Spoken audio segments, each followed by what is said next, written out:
ஒரு புறா காக்கா கிட்ட நாளைக்கு நம்ம 2 பேரும் சேர்ந்து வெளியே போலாமா அப்படின்னு கேக்குது. இத கேட்ட அந்த காக்காவுக்கு ரொம்பவே சந்தோஷம். சரி நானும் வரேன் அப்படின்னு சொல்லிட்டு போகும்பொழுது அந்த காக்காவுக்கு நாளைக்கு நம்ம புறா கூட வெளியே போறத நினைச்சு ரொம்பவே சந்தோஷமா நடந்து போகுது. இன்னொரு பக்கம் அந்த புறா கிட்ட ஒரு மயில் வந்து நம்ம 2 பேரும் சேர்ந்து நாளைக்கு வெளியே போலாமான்னு கேக்குது.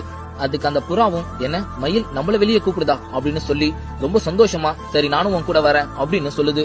அந்த புறாவும் ரொம்ப சந்தோஷமா போய் அந்த காக்கா கிட்ட காகமே நாளைக்கு உன் கூட வெளியே வர முடியாது, நான் மயில் கூட வெளியே போறேன் அப்படின்னு சொல்லுது. இத கேட்ட அந்த காக்கா ரொம்ப சோகமா ஏமாந்து போய் நிக்குது.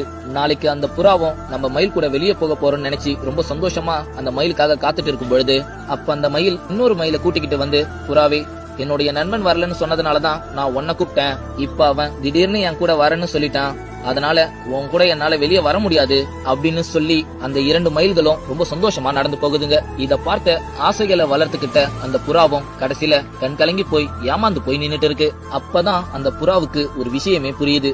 நம்ம எதிர்பார்க்கிற விஷயங்கள்லாம் நம்ம எதிர்பார்க்கிறவங்க கிட்ட இருந்து கிடைக்காது, நம்மள யாரு எதிர்பார்க்கிறாங்களோ அவங்க கிட்ட இருந்து தான் நம்ம எதிர்பார்க்கிற விஷயங்கள் கிடைக்கும்னு புரிஞ்சுக்குது. இந்த குட்டி ஸ்டோரி பிடிச்சிருந்தா மறக்காம லைக் பண்ணுங்க.